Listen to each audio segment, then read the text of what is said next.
suggestion also to you for people who are attending if they'd like it. Yes, please. You can share it in the link as well, and I will make sure to give you all the attendees' email address so you can send it to them. We're Okay, gonna yes. send that as well. Okay. So you're trying to cast? Yes. Those Okay.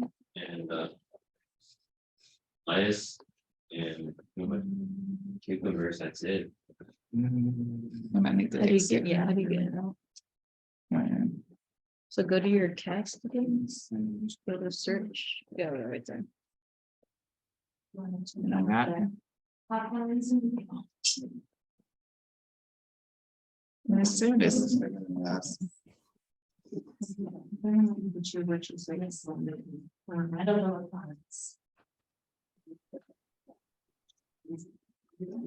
Yeah.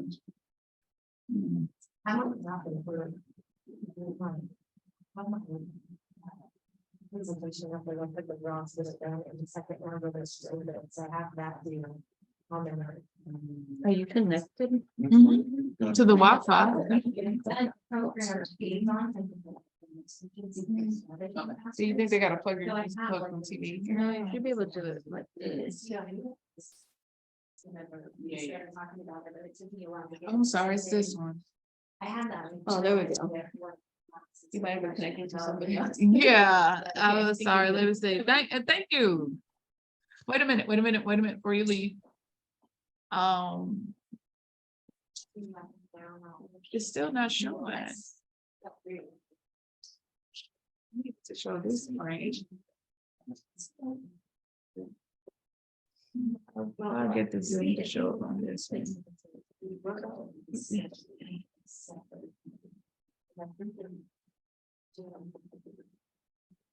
So it should just, okay, go to your settings again, to where you can search. Oh, actually, where's your little, your toolbar? Like that. But it needs to be on. Just go to your search layer. I know this one's. Connect to wireless display. But yeah, same with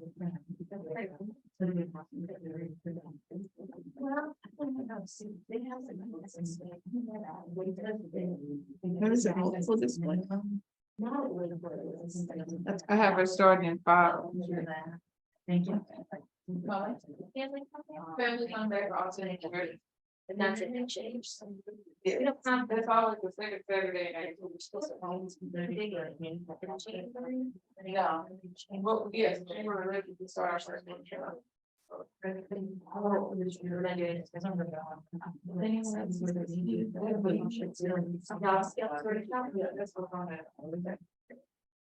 So not, no, that's so extremely accurate, because that's kind of. That's.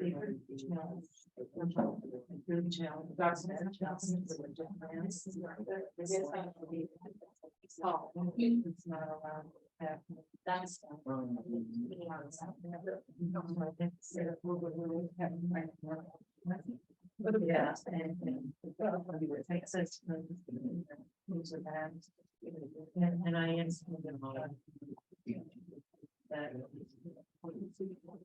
That didn't make the news, but he didn't.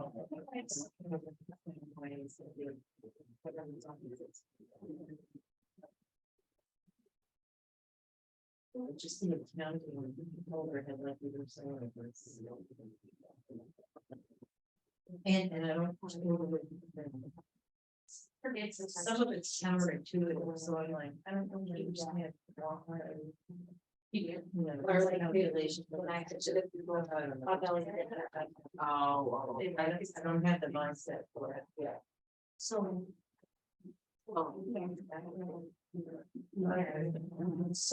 So we hardly travel.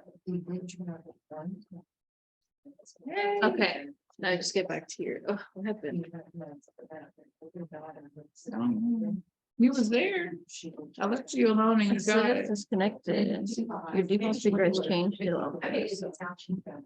Yeah, I think it's not even that's not right. But I think it's for a purpose, but she doesn't go on against, so she's, you know, they have a certain, even if they're still around. It's got to go down, it's just like almost, you know, that was it. That's what we did.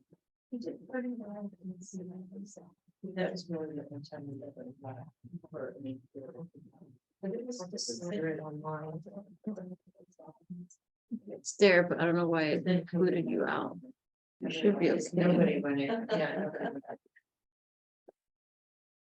See if it Alright, connects. let's to see your if thing. it's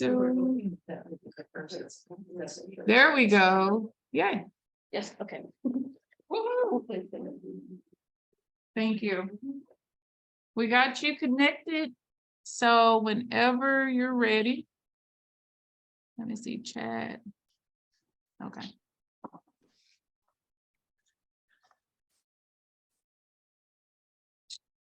Jackie, can you hear me? I sure can. Can you hear me? Yes, I can hear you. Let me see if I can. Okay, and I make your can see you. screen. Hello. Okay. There you go. I'll get out of the way. We are waiting on 2 people to return. They'll be here shortly. Okay. All right. Whenever you guys are ready. All right. Thank you, Jackie. Sure.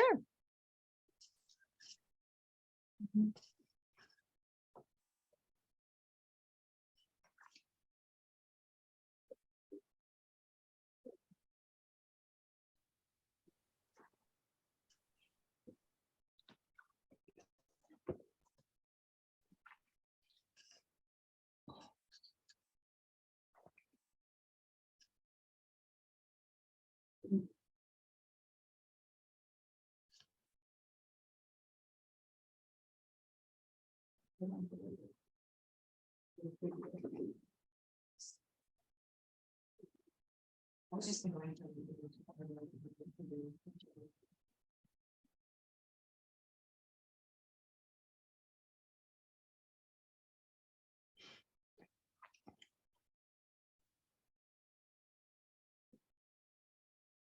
Okay. Okay, Jackie, wait a minute.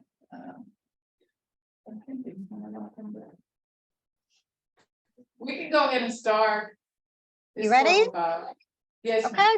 Yes, ma'am. All right. Well, welcome everybody. Hello, my name is Jackie Selby.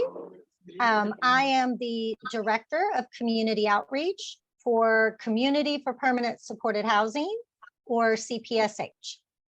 And we are a nonprofit that is guiding people with disabilities and their families and caregivers, educators, to the path towards independence with support services. We are a nonprofit that was started 12 years ago in the North Texas area by families who found that they were looking for housing for their loved ones, and they just weren't finding the answers, the resources, or the information that they needed. And so they founded Community for Permanent Supported Housing, and they set about to fill the need for the community to find information concerning affordable housing and a safe place for their loved ones to live. Can I ask you, there's a echo? Storm coming through. It must be. Is it? It's kind of Well, hard she's to hear still because I going. hear myself.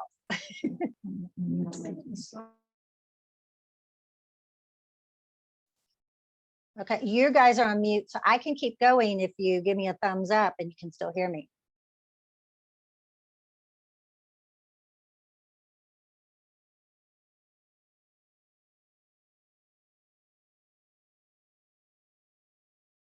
I can't see everybody because that's just the top of their heads.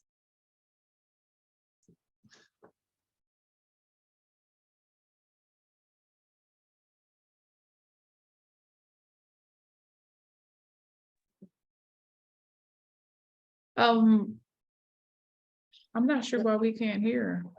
Okay, do you hear me now? Is it Is it- connected to?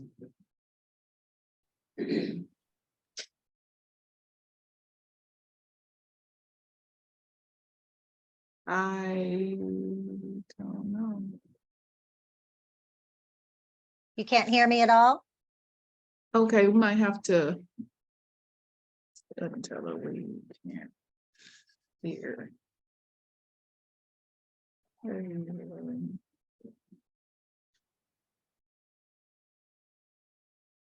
Okay, so they can hear her.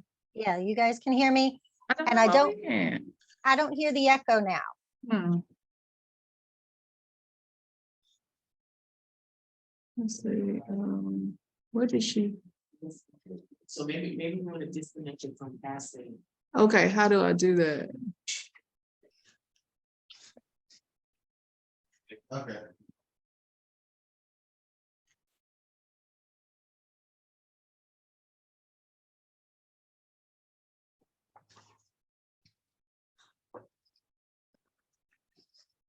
Is it still connected to the casket? I don't think so. Minimize it. Did you order the rack sandwich? Yeah.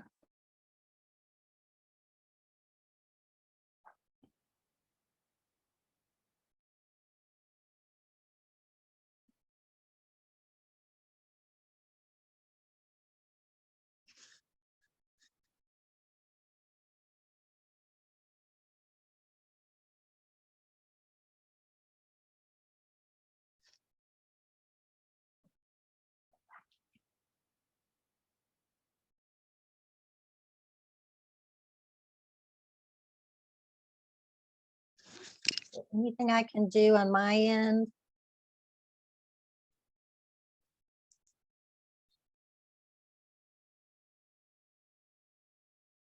I can put it on. Do you guys want me to put on captions?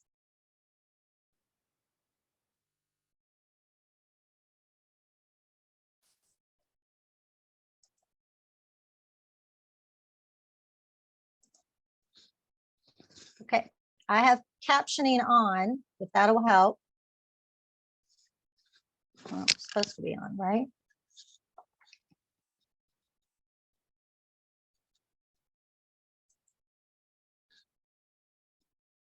Okay, so captioning is on. And you guys still can't hear me?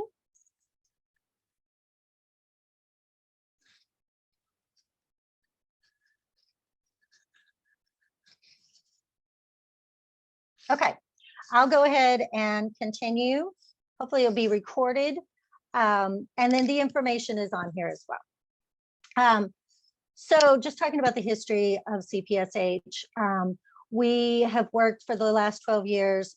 We are mainly in the North Texas area, but our services and resources reach across all of Texas, and we get people contacting us from other places around the country. We have earned a reputation for support and service, collaboration, working with the community, not only with individuals, self-advocates, their families, caregivers, professionals, and educators, all to create more options for housing and independent living skills. And we really work with this in a couple of ways, as far as creating neighborhood homes, or what you might have heard is called shared housing, and the housing voucher process, which is a really biggie in our area to help for affordable housing. And I'll talk about that here shortly. And then caregiver support. And almost all of our services are either free or at a very low charge.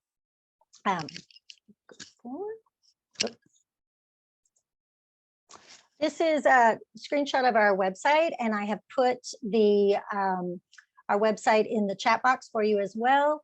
It's txcpsh.org. We have a lot of resources on our website, and we really work to get people connected with the resources that they need. So this is just a starting page and can give you some idea on that. Like I said, we really work in about 14 counties in the DFW, Dallas-Fort Worth area, but our services reach all the way out to Houston, where you guys are, Austin, all across Texas, and we're always working to connect more resources with more areas. We work to assist with your journey. We know it's a journey trying to find housing, trying to find the supports and resources that you need, especially after high school. It really seems like those services kind of drop off after that. And so that's where we try to come in. So we advocate, we educate, and we collaborate to help transform the lives of people with disabilities in Texas by creating access to community-based, safe, affordable housing options and support services, and really trying to find housing that and the support services that meet the person's needs, as everybody's needs are different. Our programs serve individuals with intellectual developmental disabilities, neurodiversity, mental illness, physical disabilities across the spectrum of disabilities. We are very small, but mighty nonprofit. We have been virtual and remote since the get-go, and so that all of our services can be in the community and all of our resources can go back into the community. And I'll get to your questions. I see some people have put some questions in the chat. I'll be more than happy to answer questions, and you can feel free to unmute and ask me questions as well. And I'll have some time at the end for questions also. Just some numbers in our North Texas area, and these reflect the area that you guys are in as well. The numbers are high. They're right around 250,000 people living with a disability in North Texas. That number grows every single year. The government is only providing housing for less than 2% of people with IDD, and there's very little growth. So we're trying to work to create more options to help people find their homes. The projected number of Americans age 60 and older with IDD will double from the number was roughly 850,000 in 2010 to about 1.4 million in 2030. That number just keeps growing. And the good news is people are living living longer, living healthier. And so that is something that is continuing to grow. And so we need to find resources for them. There's about 25,000 people with disabilities that are cared for by a grandparent in our North Texas area. And that means that there's people, they need those resources as well. How are they going to find the help that they need? We have helped about 5,000 families in the last 12 years on their path to independence in a variety of ways. We have a discovery call assistance, and I'll talk about that here shortly. And we average about 10 families, self-advocates, individuals, educators, professionals calling in a week looking for resources to help people. And that is really across the United States. So we're really here to help with the needs of people.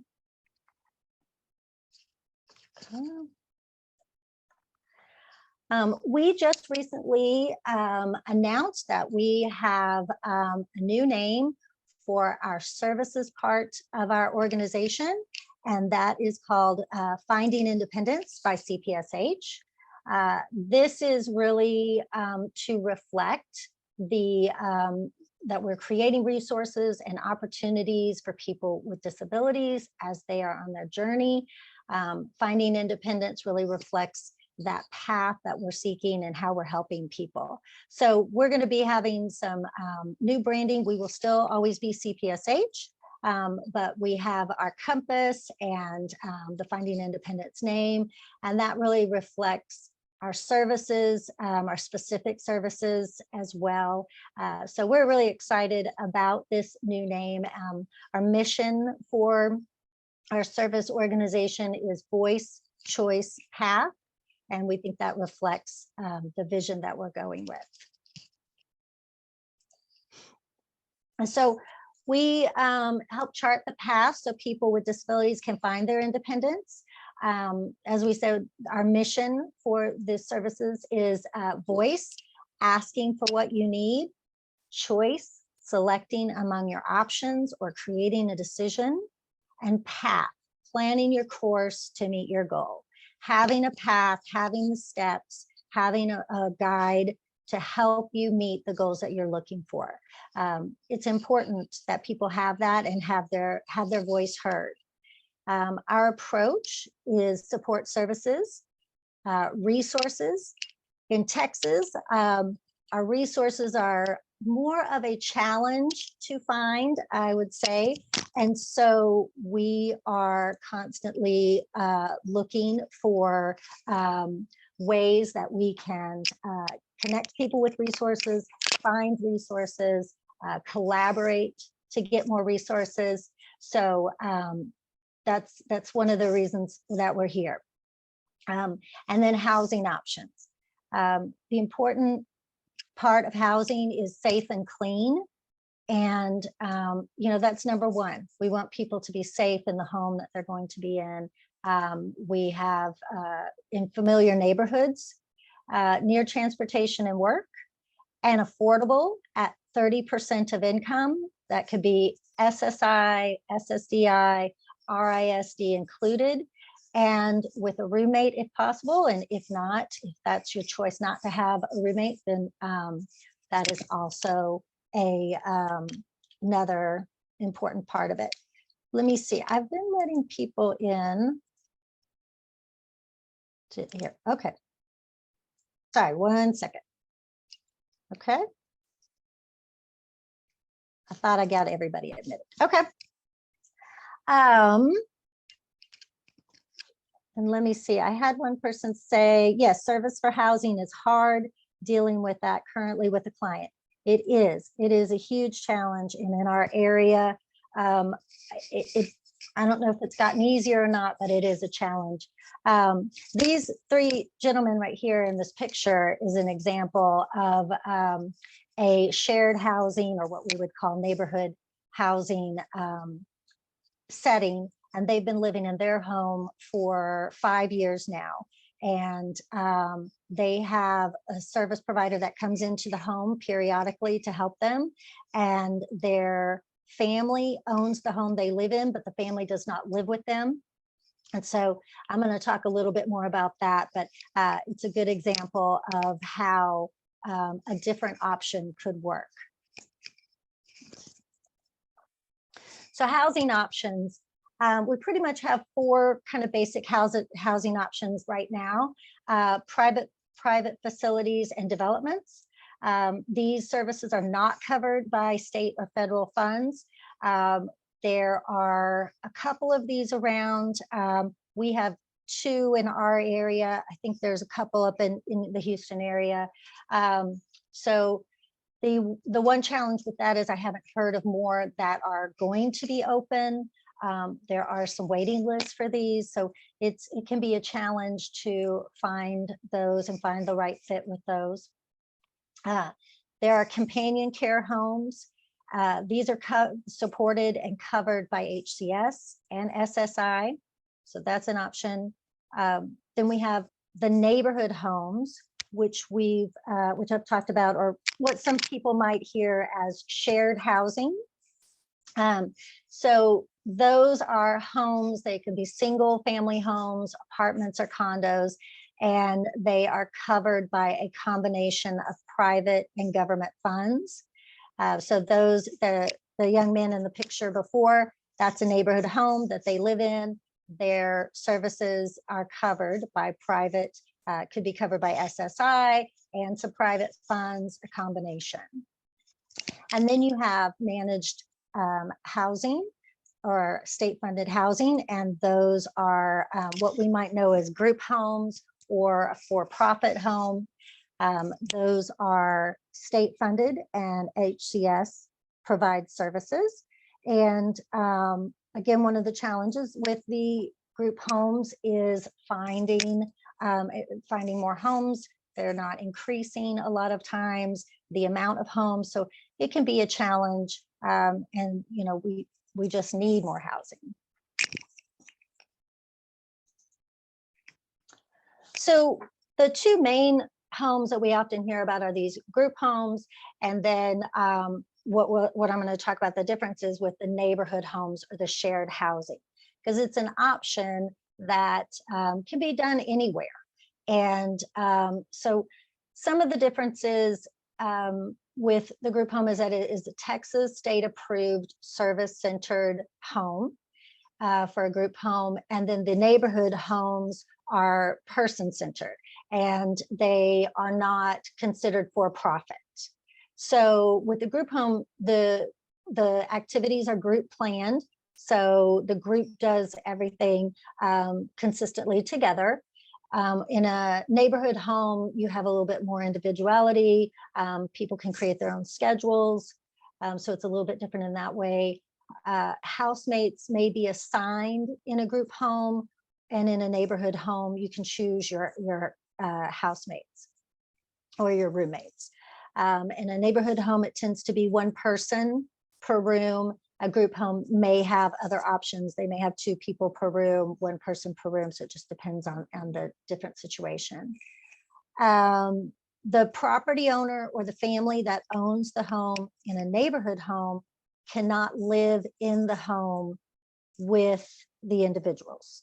So what we have some people doing is having one room that they have a caregiver live in, or that's their room, what they would consider an office. So that's one way that people are doing that. So we have some families that go in together to purchase a neighborhood home, and then they rent to their family member and up to 2 other people.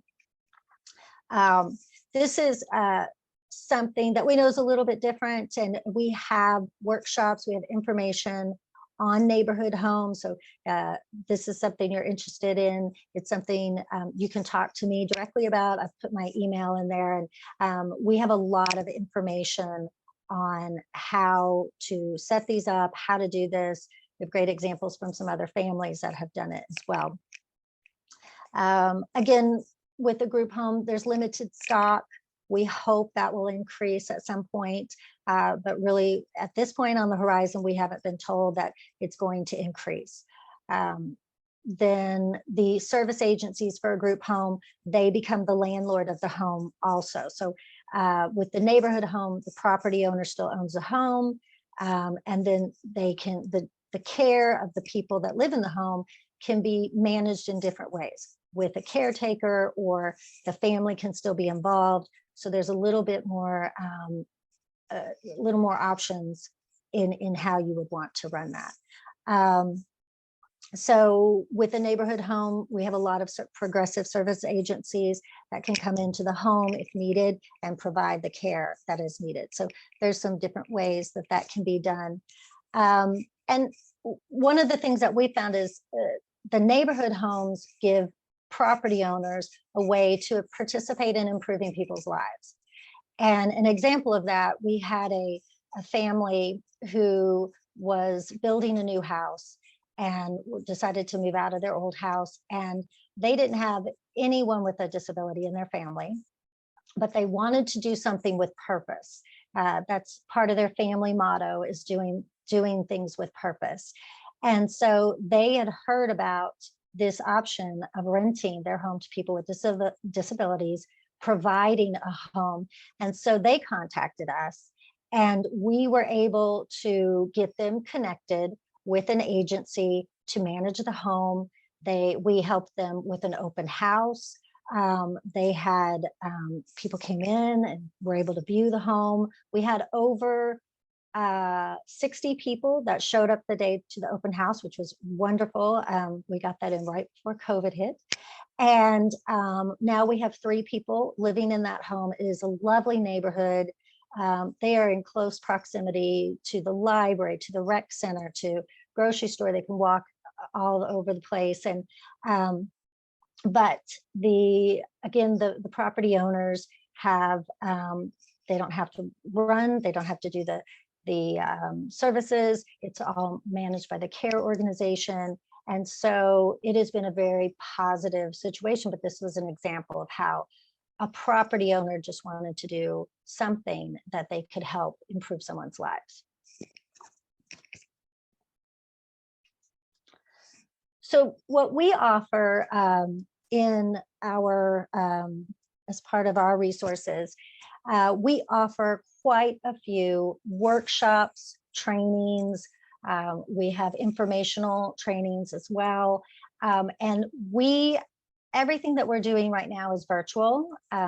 Pre-COVID, many years ago, we did our workshops in person. And so we have gone to completely virtual. We have some things now starting back in person. But the benefits with that is that we are really reaching a lot more people.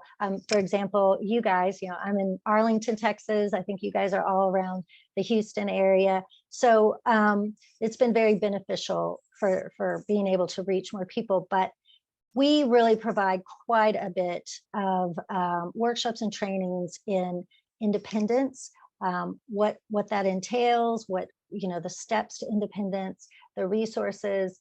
So just some examples. Our Introduction to Independence workshop, that is our most popular workshop, and we have one coming up on the 14th. So I have a flyer at the end of this presentation for that if you're interested, and it is completely free. We have another one that is coming up in January. January 23rd. So if you're interested in that, this is a workshop that really goes through getting your loved one ready for independence, whether that is in the home or outside of the home.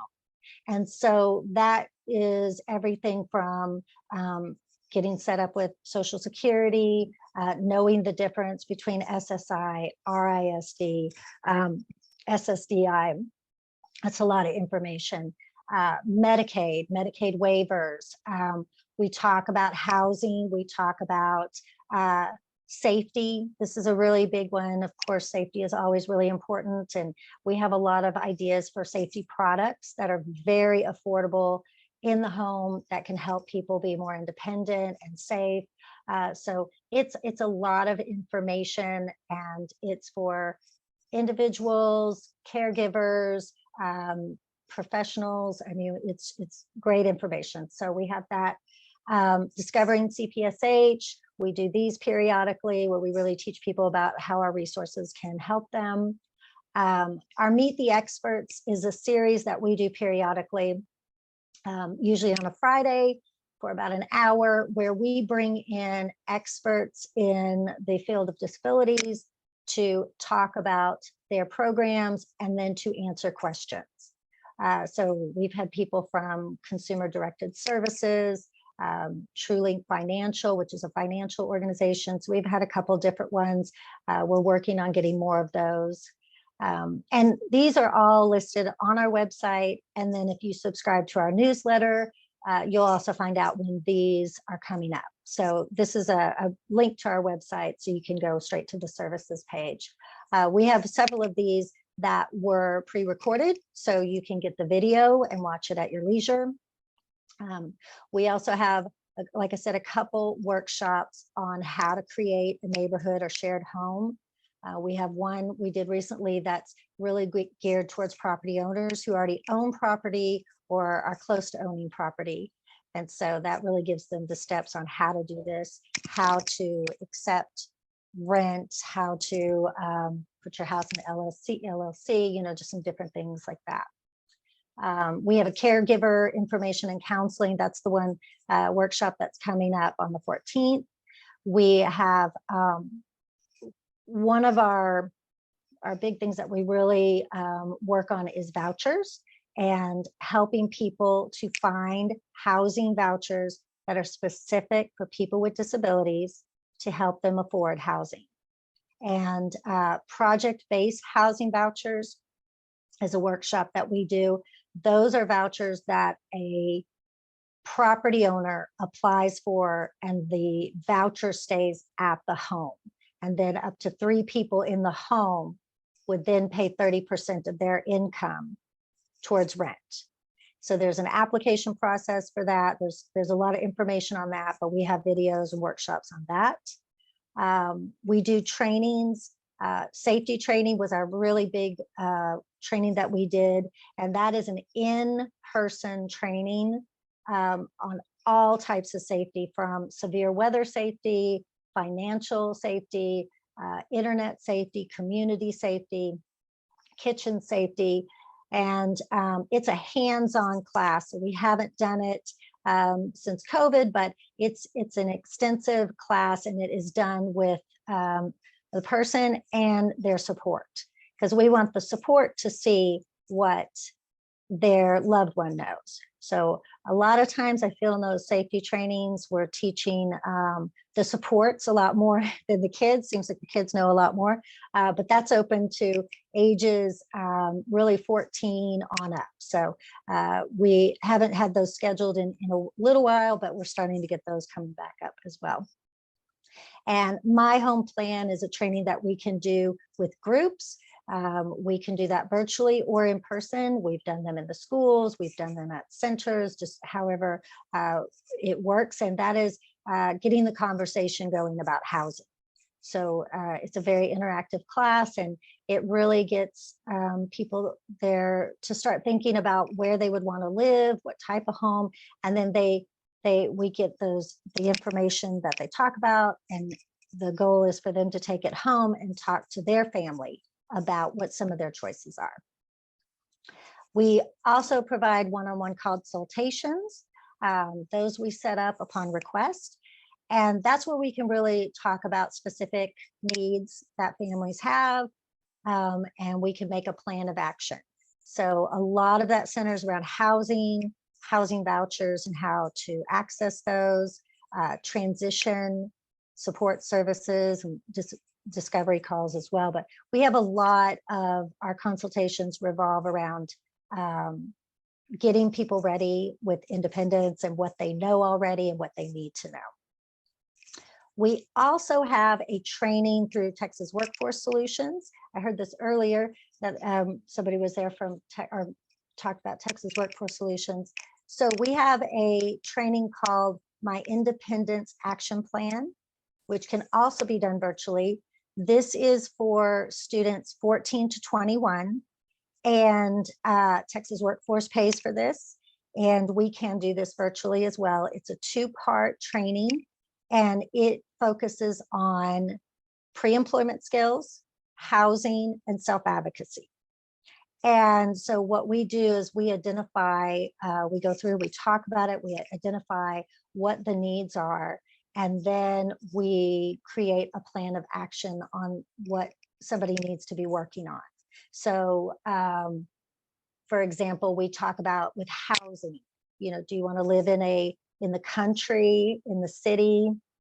Do you want to have a roommate? Do you want a 1-bedroom, 2-bedroom? Do you know how much it costs? Do you know about bills? So we start talking about those things, and then we create action plans so that we know this is what somebody needs to start working on. They need to learn more about housing, or what an apartment looks like, or do they need to take a tour? So it's a it's completely interactive class, and they leave with all the information that they have identified. And if that's something that you're interested in, it's very simple to set up.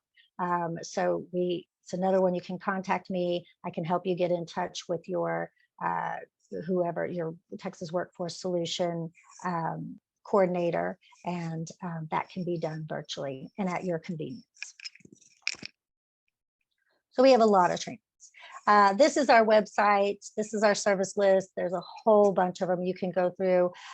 We have a guide that you can, it's all the information from birth through adulthood, and the links that you need, when to get on this list, when to get on that list, employment. There's just a host of resources in that guide.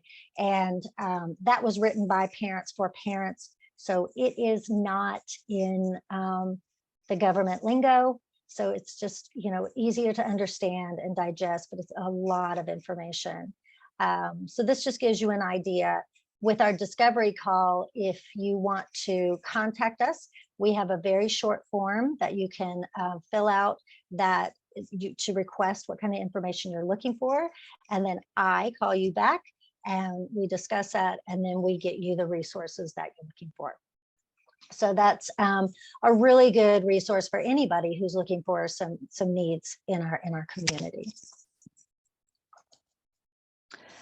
These are a couple informational videos with the direct links here. And when I send this out to everybody, you'll be able to get these as well. But again, talking about that shared housing or neighborhood homes, we have two really good videos that we did. One was from the parents of the house I showed you earlier with the young men in it. They call that house the B house because everybody's name started with B, so it's a B house. And they really talk about how the parents set this house up, what they did to get ready for it, how they find families that are compatible, as well as the roommates being compatible, because that was very important for them in their housing situation. You know, some of the pros and cons that have come with it. And so it's a really good video to hear how they've done that. And like I said, that house has been going for 5 years now. So they're doing something right. And then we have another workshop that we did with a companion care based organization to really talk about how to set up a neighborhood home, shared housing, more from the property owner instead of more of a family owner view. So these are just some good resources. I mentioned housing vouchers before. We are really working to get this information out to everyone. Housing vouchers are not the most advertised resource that we have out there. So that's one of the things that we work on. And our focus tends to be more in the North Texas area. So we have more relationships with the housing authorities here. But I did try to find if Houston has housing vouchers currently. And I know they've applied for them, but I don't know if their list is open yet. So I did put some contact information here to see if you might be able to find them that way. But the housing vouchers that I'm talking about are specifically for people with disabilities, and they are called mainstream choice vouchers. And a lot of times when you are trying to find out about vouchers, most people will think housing choice or what used to be called Section 8 vouchers. And so that's not what we're talking about. And mainstream choice vouchers are specifically for people with disabilities, and it enables them to pay 30% of their income towards rent. Now, sometimes it is SSI, it is SSDI, RASDI, and sometimes can be no income. So the key to this program is that you always say it is for people with disabilities if you're trying to get more information. And what is beneficial for this is that these vouchers have a different waiting list than housing or what we would call Section 8. They have a different waiting list, and the waiting list is much shorter. You can be 18 years old to be on that list. Right now, most people are getting a voucher within 6 months of being on that list. So that's a huge benefit. The main criteria for these vouchers is to have a medical issued diagnosis. That is a letter from your doctor. It does not have to state what the disability is, doesn't have to have a name. It just has to state that you have a disability. So if that's something you don't have, it's something you can get through your local authority. It's something you can request from your doctor. So these vouchers, the individual holds the voucher and they take it to the property that accepts them. Now that's the challenge. Not in Texas, they don't have to accept vouchers at every property, but there are properties that will accept them. And you know, the biggest thing that we tell properties is that you're guaranteed money. These are people who are looking for long-term housing, and that's what every property wants, right? They don't want turnover and they want their money. So we've had a lot of success with these, and people, it has enabled people to be able to live on their SSI and still be able to eat food. So these are offered again by local housing authorities. They have to apply for these mainstream choice vouchers. So that's why not every housing authority will have them. But one of the things is you can be on more than one list, and you do not have to live in the county where you apply. The vouchers travel. So the other key I would tell you also is they will give you a certain amount of time to use the voucher. It could be 6 to 8 months. If you have not found a property in that time, you can ask for an accommodation, and they will add more time, and you can ask for a couple times. So these vouchers have been pretty important because you know, you got in the same area, there's no affordable housing. So it's very difficult to find. So this is really important. And this is a big goal of ours now, to start getting connected with all the housing authorities across Texas to be able to find out when these go out. In our area, when with the relationships that we have, when these are offered, we are able to announce it with a direct link so people can get right onto the list. So we're working to do this across Texas so that we can get more people into affordable housing. Is there any question about these? I mean, feel free to ask me, or you can put it in the chat. Okay. Yeah, we talked about, we provide individual family assistance, consultations. These are confidential one-on-one consultations, and they we really talk about your questions about affordable housing services, resources. We put together a plan of action, and we provide you with the referrals and resources that you need for your journey. So we have a short form that you can set up to offer that. And yes, we had a good question. Does the housing voucher, do the housing vouchers work for group homes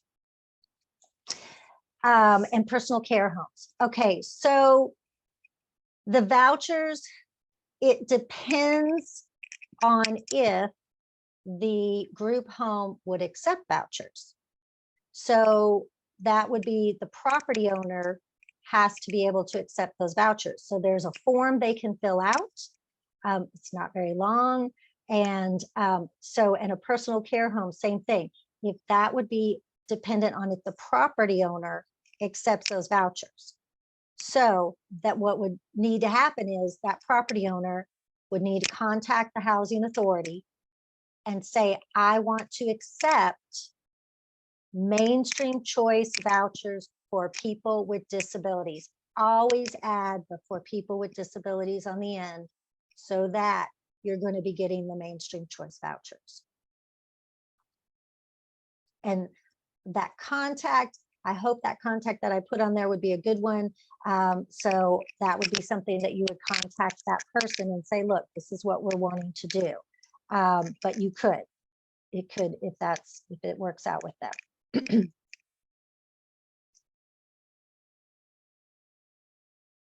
Is it a different rate based on zip codes? Wonderful question. Yes, it does. It is calculated. It is calculated by the housing authority based on their zip code, their fair market rent value. Yes. And it is, and the other question was, and it is a challenge. It is challenging because people accept different rate. It is challenging. You're right. You know, we've worked to change the fair market rate. They're not interested in it. It is a challenge. So I wish there was something different that I could say, but yes, it's based, they calculate that, and it is based on zip code, area, and their different calculations. Mm-hmm.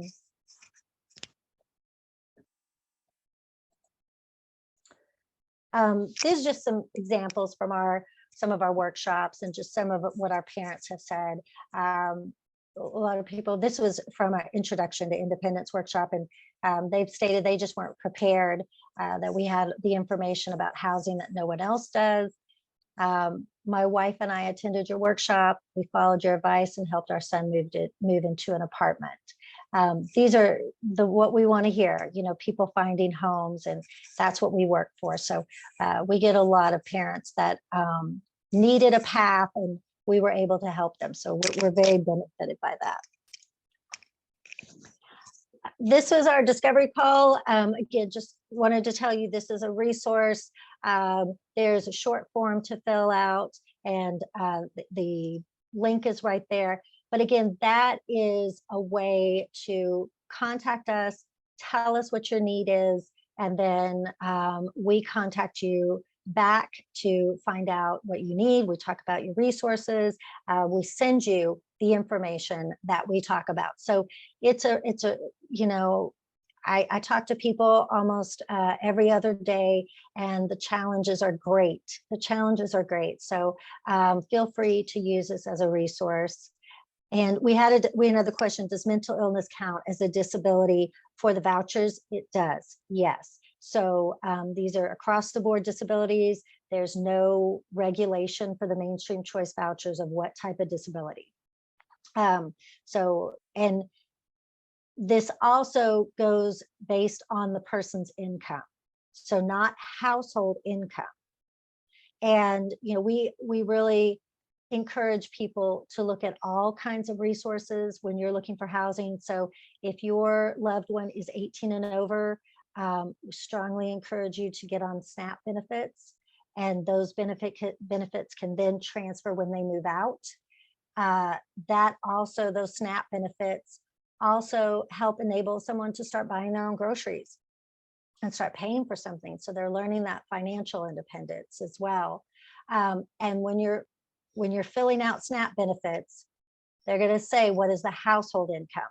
That again is only the person applying for those benefits, not everybody in the house. And it's deceiving, and people a lot of times end up not getting benefits because of that.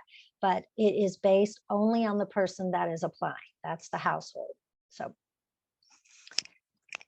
and this is the workshop that we have coming up on the 13th. I'm sorry, I think I may have said the 14th, the 13th. We are doing a virtual workshop on that Sunday. It is from 2 to 5:30. You will receive all the information, the presentation that we do from that workshop as well. It is completely free. We were lucky, I think you guys mentioned this earlier, but we were lucky enough to receive a grant this year to target some of our different populations. And so we have received this, and we're doing a lot of workshops around this. And so it is open to anybody and everybody. We encourage people to come to this. One of the great things about this workshop that we're excited about is you will receive free counseling afterwards. And this is caregiver focused. So we know how difficult that role is for all our caregivers. And so this is truly a gift to our community to be able to get some free counseling. So I really encourage you to register and come. Our presenter is amazing. And so this is offered, again, completely free to the community. So this is my information. Again, my name is Jackie Sylvie. This is my email. This is my phone number, our website, our Facebook. And I hope that you contact us.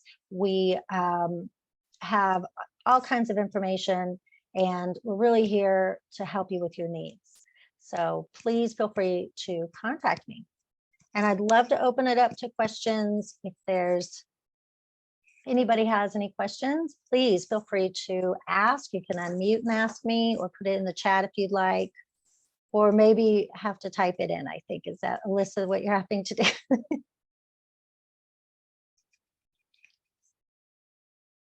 Let's do this. Can you hear me? I can hear you. I can hear you. Okay. And I can see. Yeah.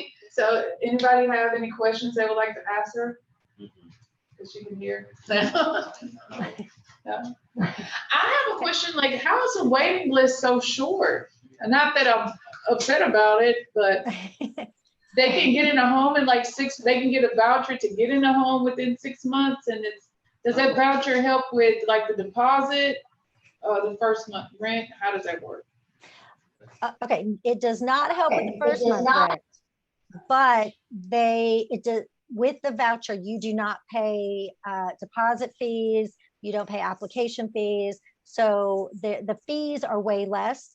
A lot of times when you get this voucher, also there are some utility programs that can go with it to help with that.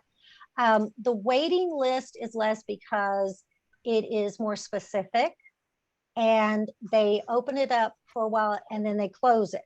So that's one of the challenges. It's not just going to be open, it depends on, actually, I should say, let me take that back. They are open until they have all the vouchers filled. So for example, in our area in McKinney, they open up and last time they used all their vouchers in 20 minutes. They had enough people on their list to fill 20 in 20 minutes. But Dallas County, and it also, they get the amount of vouchers by the size of the area. So I looked at Houston, I think that they got 427 vouchers. It was somewhere around 400. Dallas, we had got quite a few, but our list has been open for a while, so they still haven't filled all the spots. So I am not going to complain about a shorter list in any way. And, and so, yes, we've had people getting them within 6 months. But I will say the challenge is finding those properties that will accept them. So that's, that can take a little bit longer. Okay, Star has a question. What if they're already in a personal care home? What if the person with disabilities are already in the personal care home? Are they still eligible to be able to get a voucher? And is it just one voucher, or how does that work? It is one voucher per person. That person holds that voucher. So if that person left that home, they take the voucher with them. So they could apply while they are in a companion care, they could apply, but your property owner would need to accept those vouchers. So if they could go ahead and get on the list while the property owner is applying. Okay. Because if they get on the list and they come up and it's not the right time, that's all you do is just say, I'm sorry, at this time, it's not the right time for us. Do you have a certain amount of time that you have to get a place once you get the voucher? And she says 6 to 8. Yes. Six So days? yes, that's the challenge. So you have a certain amount of time. Sometimes it's 6 months. It may be different depending on your area. So what happens is if you, in that time you have not found a place, you can ask for an accommodation. Accommodation is the key word, an accommodation. And they can extend that a couple times. Okay. We kind of missed some of the beginning of the history behind it. Can you briefly catch us up on that, because we couldn't hear?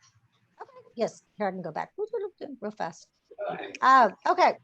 Yeah, so we were founded by some families who were looking for housing for their loved ones that were going to be graduating high school soon. And 12 years ago, they did not find the resources or the housing that they were looking for. So they founded Community for Permanent Supported Housing. And really, we've evolved from really having such a focus on housing, affordable housing, to services and independence, because all of those things will make you successful in housing. I mean, that's what we want. We want people to get a home that they can live in and thrive. And so we have a reputation in our area for housing knowledge, support, services for the disability community. And we really work with individuals, families, caregivers, educators. We work a lot in the schools, professionals, city planners. We work with developers. I mean, we work with anyone and everyone that will hear us. and really help us to create some more housing options. Mhm. Okay, are y'all only limited to North Texas, or can this same program help here in Houston? Absolutely. While we're located out of North Texas and we have a lot of our resources, are focused in the North Texas area, everything that we've talked about today can be transferred all over Texas. So you could start a shared housing, a neighborhood housing anywhere, absolutely anywhere. The housing vouchers, that's just that's the main thing with that is finding the authority, the housing authority who offers them. So we know a lot in our area, but like I said, we're really working to be able to find out more from all of the housing authorities. So when they announce them, people can find out, because they basically announce them in the classified ads in the back of the newspaper, even today. So who's reading a newspaper? Where are you supposed to find that? I mean, so that's why we really try to be able to find that out and get that information to people. Mhm. I'm not sure if I missed this, but how long are you able to receive the housing voucher? Is it a lifetime or is it a specific amount of time? It can be up to 20 years, and then they renegotiate. Okay, that's great to know. Mhm. But that's a really good question okay, I'm going to say that, but I guess I should have the caveat that housing authorities can have their own rules, each one of them. So that's an important question to ask when you're applying for one and if you receive one, just to make sure what their rules are. When you mentioned about personal care homes, what is that defined, personal care homes? Did you hear the question? What are Yeah, what is the? let me see, the personal care homes? Yeah. What is a personal care home? Let me see if it was. Yeah. So do you mean the companion care homes? Yeah, because I saw there's a word personal care home, so I don't know what is the definition of that. I had companion care homes, so that might be close to what a personal care home is. Companion care is agencies that provide care in the home. I think it's similar to what Chrysalis Foundation does, right? Is personal care where you're coming into the home and providing services. So, well, I'm sorry, the foundation helps with job skills. So we help with job skills with people with disabilities, this middle age, young adult to middle age. mhm. And then we have a business that provide personal care in the homes, do housekeeping. So it's like two separate ones. Right. Sorry. Okay. But so companion care, that's what they do too, is they provide services in the home. Some of them, what they do is they provide a live-in in the home. And so that's paid through HCS and SSI. And so that home is managed by a care organization, but it's not a group home because it is not run by a business. It's a little bit different. Okay. Mm-hmm. But the main difference is a group home is ran by a business, and a personal care home is where you have the jurisdiction to say who can come in and who can come out to help you out. Yes. Mm-hmm. It's under individual care. Mm-hmm. Is there any more questions? Well, thank you so much, Jackie. I appreciate you being here today, and sorry for the technical issues. I'm gonna ask to be the host again. Yep. I think you have to give me the host part. Yeah. Okay. Okay. Thank you guys so much for having me. Thank you. We're going to take a brief break, and then we'll be back in a couple of minutes. Okay. To start our next presenter. All right. Thank you. Thank you. I think I'm hosting you.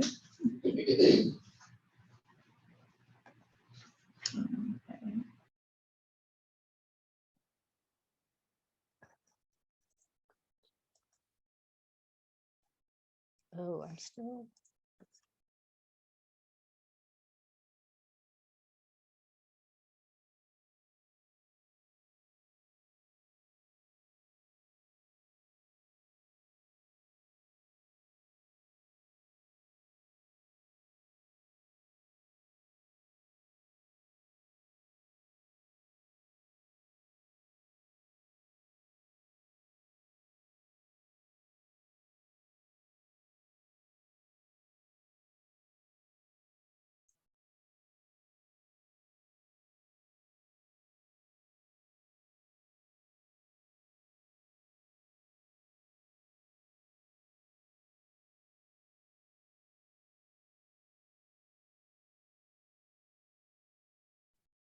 Alyssa, I am going to leave the meeting. And then I think that will make us, you'll unhost me that way. But I'm not going to leave the meeting for all because I don't want to end it. So, okay. Sorry. Are you able to make me the host? So I was trying to figure this. I don't see. Even when I come over here, it doesn't. I'm not seeing where to unhost me. That's why